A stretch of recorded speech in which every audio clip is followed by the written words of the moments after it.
त्या बांधवांनो, भगिनींनो आणि मातांनो, 5 वाजता प्रचार संपतोय आणि आपण सगळ्या गोष्टी कायदेशीर करतोय. शेवटचे 2-4 चेंडू राहिलेत आणि साहजिकच आहे, सिक्सर मारल्याशिवाय मी काही सोडणार नाही. आणि हा सामना आपण जिंकायला पाहिजे असं नाही माझं म्हणणं आहे, आपण जिंकलेलाच आहोत. पहिल्या प्रथम मी आपल्याला सर्वांना धन्यवाद देतो की आपण सर्वांनी अत्यंत उत्तमरित्या ही आघाडी सांभाळलेली आहे. विशेष करून अभ्युदयनगरचे जे रहिवासी आहेत, अरविंद तुम्ही आता जो उल्लेख केला की इकडे काही आलेत, काही घरी बसून बघत असतील, त्यांना मी वचन देतोय की तुमच्या इच्छेविरुद्ध एक सुद्धा वीट मी इथे रचू देणार नाही. तुम्हाला विश्वासात घेतल्याशिवाय आणि तुम्हाला पाहिजे तसाच विकास इकडे होईल, तुम्हाला विश्वासात घेऊनच विकास होईल. दुसरा कोणी जरी आला तरी त्याला तुम्हाला बेघर मी करू देणार नाही. आता पुढचा प्रश्न असा आहे की उमेदवार कोण? एक तुमच्या समोर निष्ठावान आहे आणि दुसरं कोण आहे तुम्हाला माहिती आहे, ज्यांच्यावरती चौकशी चालू आहे. गद्दा तर आहेच, पण भ्रष्टाचारी सुद्धा आहेत आणि या भ्रष्टाचाराचा पैसा आता पसरतोय. माझ्या तर कानावर असं आलंय की काही ठिकाणी ग्रामीण भागात जो पैशाचा वाटप झाला त्या नकली नोटा वाटल्या. म्हणजे माणसंच नकली आहेत आणि आपल्याला नकली म्हणतात. जे आपल्याला नकली म्हणतात त्यांना मी काय म्हणतो? अरे जोरात बोला ना, कारण हे स्वातंत्र्य टिकवण्यासाठीची लढाई आहे. हे बेअक्कली माणसं, यांना कळत नाही. यांच्याकडे ना विचार, ना आचार, ना माणसं. आमच्याकडे बघा, सगळी आमची माणसं अगदी वेगवेगळे, सगळे काँग्रेसचे आहेत, राष्ट्रवादी आहेत, कपिलजी आहेत, कम्युनिस्ट आहेत, त्याच्यानंतर तुषारजी आहेत, सगळेच आहेत, आपची लोक आहेत, सगळे आहेत. हे कशासाठी एकत्र आलेत?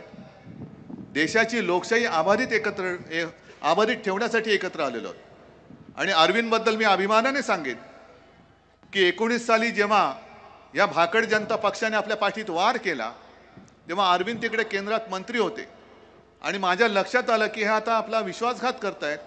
मी अरविंदना फोन केला आणि अरविंदना म्हटलं, अरविंद तुम्हाला मंत्रिपदाचा राजीनामा द्यावा लागेल. अरविंदनी मला एक चकार शब्दाने उलटं विचारलं, नाही साहेब माझा काय दोष, मी इतके वर्ष शिवसैनिक आहे. मी बोलल्यानंतर अरविंद म्हणाले येस सर, आणि जाऊन राजीनामा तोंडावर फेकून आले मोदींच्या. याला म्हणतात निष्ठा.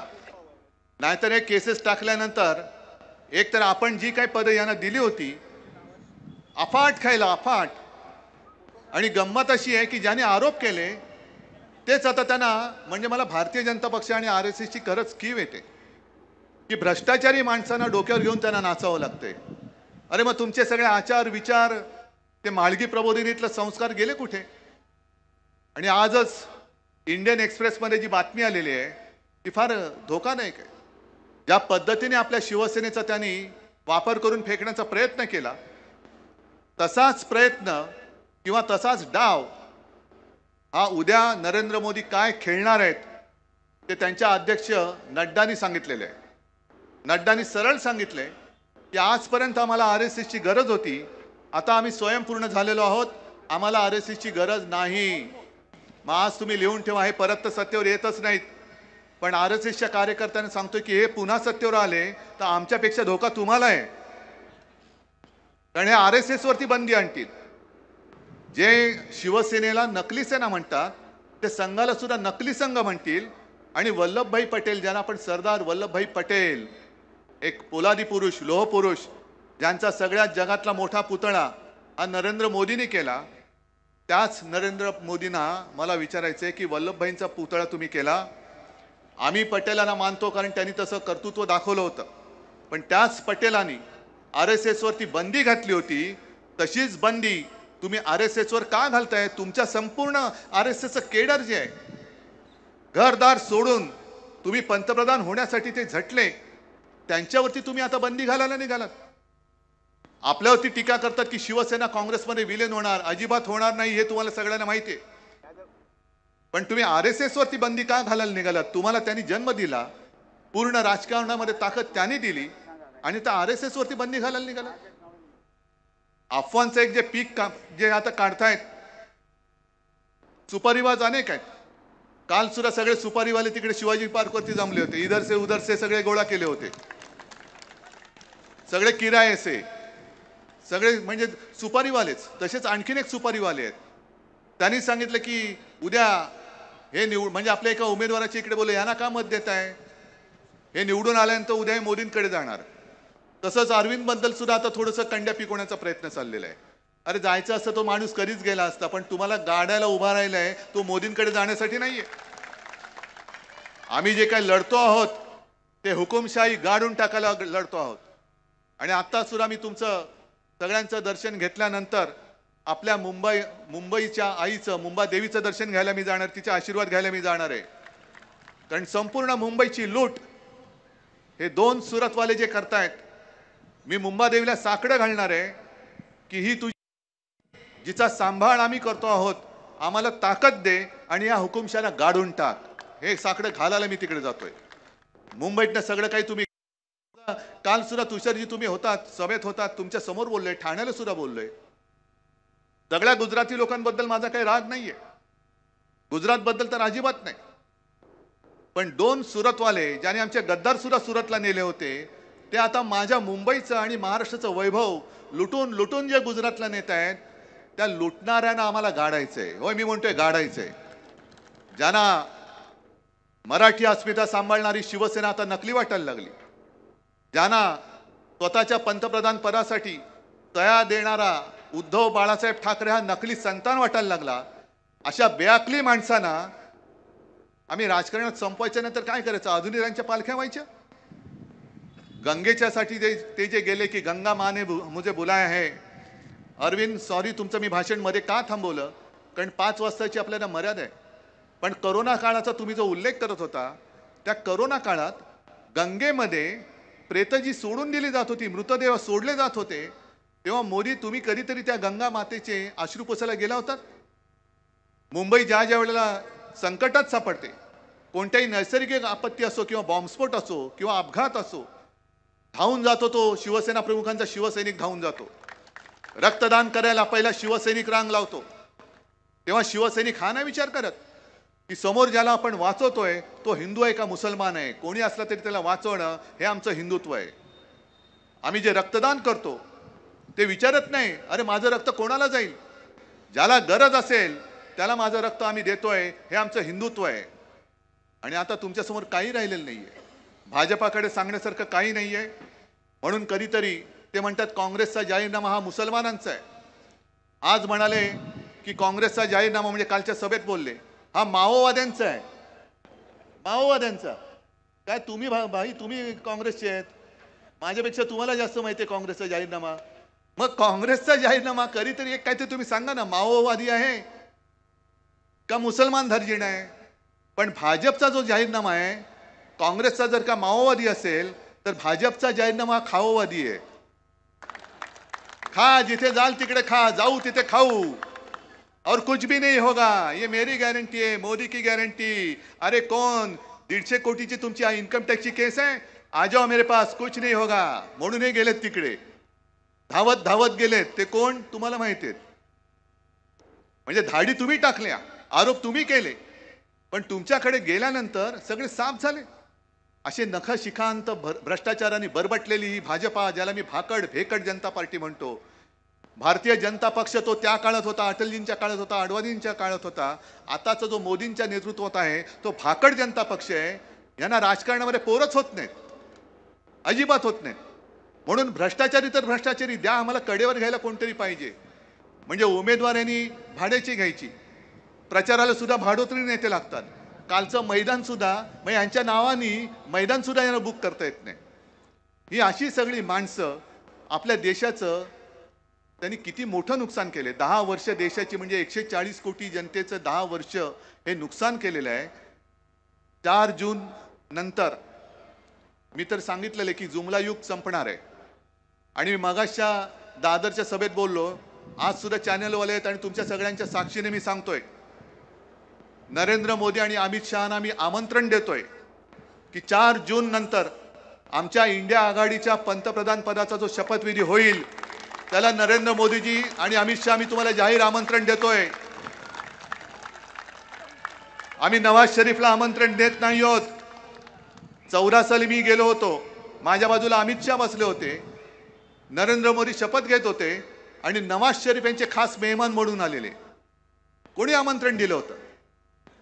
जसं तुम्ही नवाज शरीफना आमंत्रण दिलं होतं तसं मोदीजी, आज मी तुम्हाला महाविकास आघाडीचा आणि इंडिया आघाडीचा एक प्रमुख नेता म्हणून माझ्या आघाडीच्या, इंडिया आघाडीच्या पंतप्रधान पदाच्या शपथविधीला आमंत्रण देतोय. फक्त तुमचा नेमका पत्ता कोणता असेल तो आज कळून ठेवा.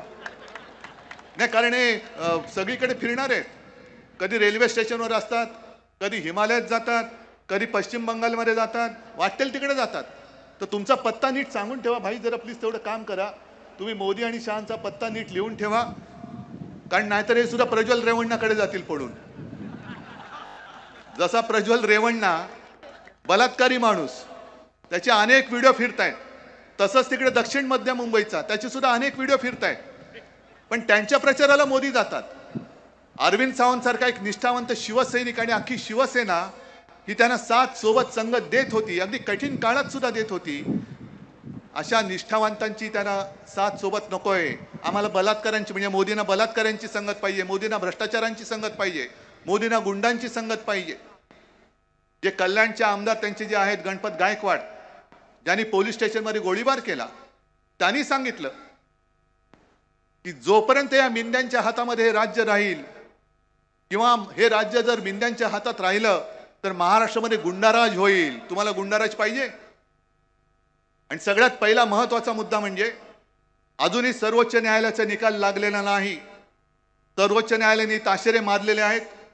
कोश्यारी बाबा जो बसला होता काळी टोपीवाला, त्यांनी जे जे काही केलं ते कसं बेकायदा होतं हे सर्वोच्च न्यायालयाने सांगितले. म्हणजेच ह्याचा अर्थ हे मुख्यमंत्री हे घटनाबाह्य मुख्यमंत्री आहेत. उपमुख्यमंत्री चपरासी झालो तरी चालेल, पण मी पुन्हा येईन हे म्हणणारे ही यांची माणसं, ही घटनाबाह्य माणसं, घटनाबाह्य सरकारला घेऊन पंतप्रधान देशाचा प्रचार करतोय. हा पहिला मोठा गुन्हा आहे आणि निवडणूक आयोगाकडे याची नोंद करावी लागेल. पण पहिलं काम आपल्याला एक करावं लागेल की इंडिया आघाडीचं सरकार आल्यानंतर हा पक्षपाती किंवा मोदींचा घरगडी बसलेला निवडणूक आयुक्त आम्हाला बदलावा लागेल. निवडणूक आयुक्त आम्ही बदलून टाकू. जे जे त्यांच्याकडे घरगड्यासारखं कोणत्याही एजन्सी असू, त्या घरगड्यांना पगार देऊन घरी पाठवून देऊ. जा त्यांच्या घरी तुम्ही त्यांची धुणी भांडी करा. देशासाठी मला निष्ठावान देशभक्त पाहिजे, मोदी भक्त आम्हाला नकोय. आणि त्याच्यासाठी आज ह्या प्रचाराची सांगता करताना मी तुमच्या दर्शनासाठी आलेलो आहे. कारण हा सगळा जो पट्टा आहे हा शिवसेनेचा बालेकिल्ला आहे. इथले एक सुद्धा माझं शिवसेनेचं कट्टर शिवसैनिकाचं मत फुटता कामा नये. एक सुद्धा काँग्रेसचा असेल, राष्ट्रवादीचा असेल, कम्युनिस्ट असेल, आप असतील, जे जे सगळे आपण एकत्र आलो आहोत त्यांचं एक सुद्धा मत नाचता कामा नये.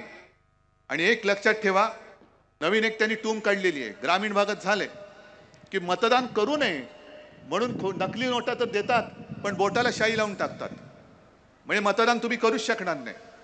कारण काही काही लोक अशी असतात की पैसे घेतलं तरी मत दुसऱ्याला देतात, तर मतच द्यायचं नाही. तर आता ती सुद्धा एक तक्रार आपण करतोय की निवडणूक मतदान दिवसाच्या आधी ही निवडणुकीची शाही बाहेर आली कशी. हे सगळं अशा प्रकारे यांनी नासून टाकलेलं आहे. पण हा नासवलेला देश आपल्याला सावरायचा आहे. तुमच्या सगळ्यांची, तुमच्या प्रतिसादावरनं मला तयारी दिसतंय. फक्त एक लक्षात घ्या की यांनी गद्दारी केले आणि आपलं चिन्ह सुद्धा चोरले. म्हणजे लोकांमध्ये अजूनही एक संभ्रम आहे. काही लोकांनी मला मेसेज पण पाठवले, आपली जी जुनी निशाणी आहे त्याची माफी मागून की आजपर्यंत मी तुला मतदान केलं पण आज तू गद्दाराच्या हातात गेलेला आहेस, आता यापुढे मी तुला आयुष्यात मतदान करणार नाही. आपली निशाणी काय? जोरात नक्की. आणि अरविंद तुमचा त्या मत ह्याच्यावरती नंबर किती आहे? अरे मग कामच झालं, कामच झालं. पण नुसतं मला विजय नकोय.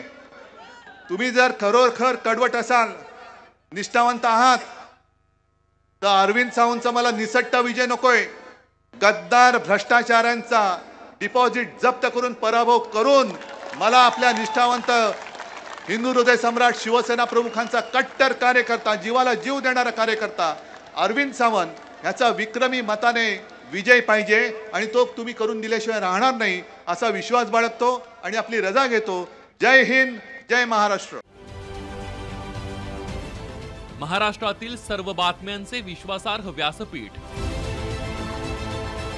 सकाळच्या सर्व सोशल मीडिया प्लॅटफॉर्मला लाईक, फॉलो आणि सबस्क्राईब करा. तसंच सर्व नोटिफिकेशनसाठी बेल आयकॉन प्रेस करायला विसरू नका.